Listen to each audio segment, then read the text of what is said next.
Radio.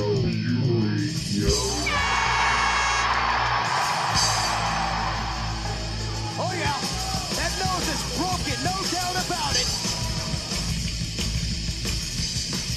And now your host, Steve Boomer and Steve Blunt. That's right, another episode of Renegade Radio is ready to go down in the annals of history. I am your host. Actually, we're your host. I can't take credit for this show. Jacob Tomer, and I'm completed by Steve Blunt. And that statement, would that consider this to be Renegade Radio?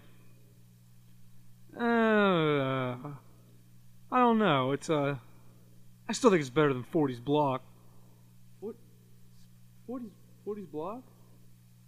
That show still goes on, right? Sort of. I mean, not really. He's here, but isn't he? He's around. He's employed by RCW, correct? Oh, because you're not sure because it switches around on a week-to-week basis whether he's around or not. Well, I think he's here this week. Well, yeah, he is here, and want to know something funny? What's that? He's going to be on the show today. What? Yeah. Why? He wants to We be couldn't on. get a better guest than that. Everyone else. I mean, okay, no. Jason Toombs is hurt. Brian Sellis is, dead. walking on water. And, Roy Blaze is busy being a champion here and there. So, 40 was all we could get.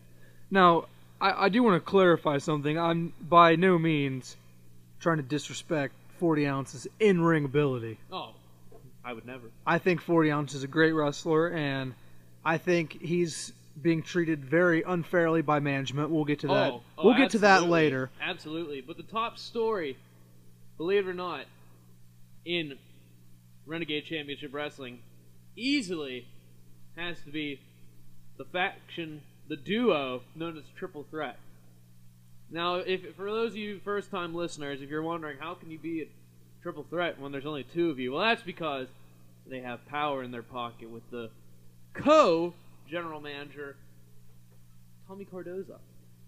So Tommy Cardoza is in line with the Triple Threat, and they've had this super group that just really exploded onto the scene last week, and now they're just over RCW, and it all started by winning the tag team titles at Showdown 32, and their opponents should have been Scorch and his brother Megaton, but they were just thrown into a haphazard tag team twice nightly, and Scorch teaming up, and they just had no chance.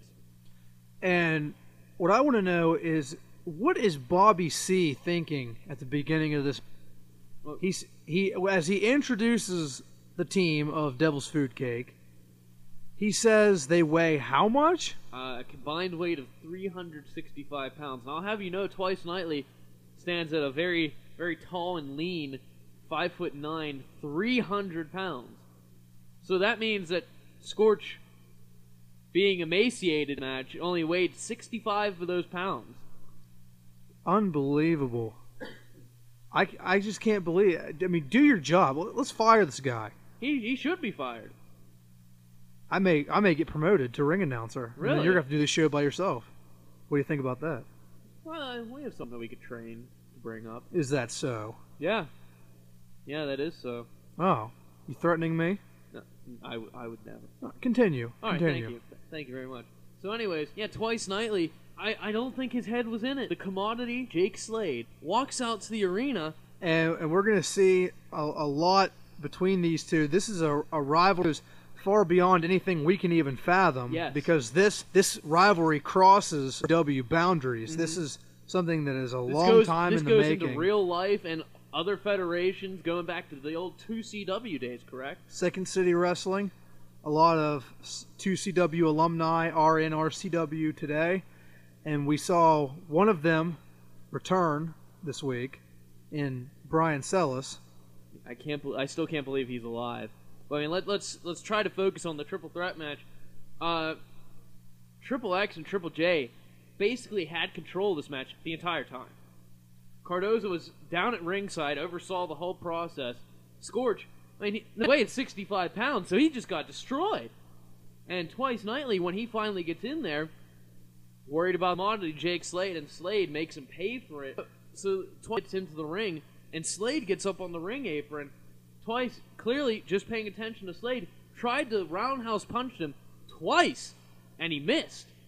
So Twice missed twice, and Slade makes him pay for it by snapping his head down onto the top turnbuckle, knocking him onto the canvas, and then hitting him with the corporate response, and then punch straight to the heart.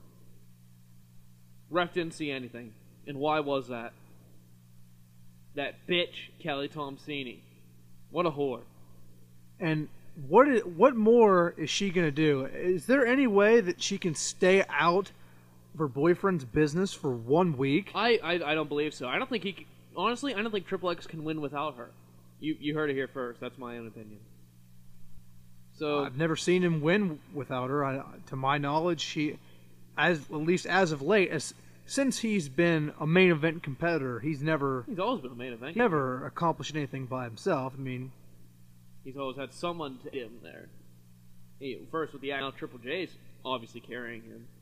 I mean, I'll go as far as to say that I think Kelly Tomsini, not Xavier Zanders, is the true icon of RCW. Really?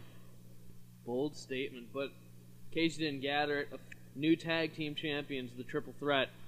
And I was really expecting to see involvement from the Axis of Anarchy.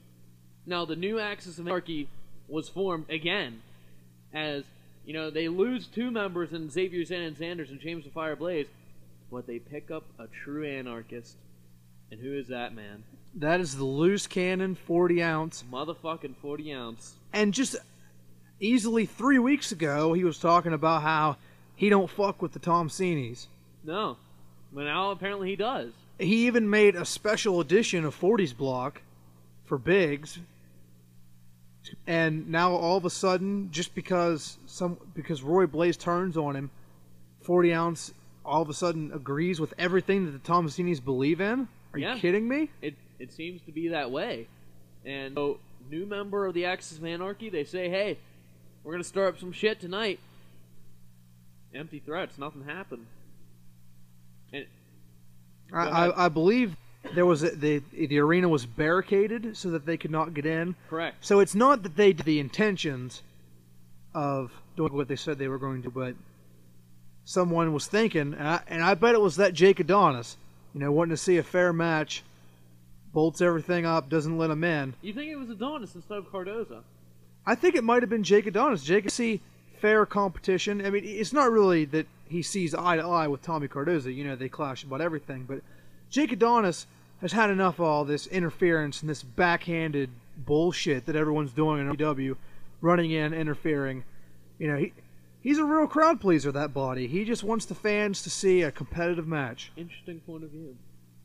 Now this match, we didn't think it held any sort of major repercussions.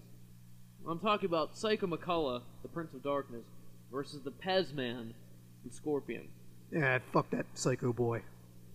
Yeah, well, the lights go out more times in this match than at a Buffalo Bills game.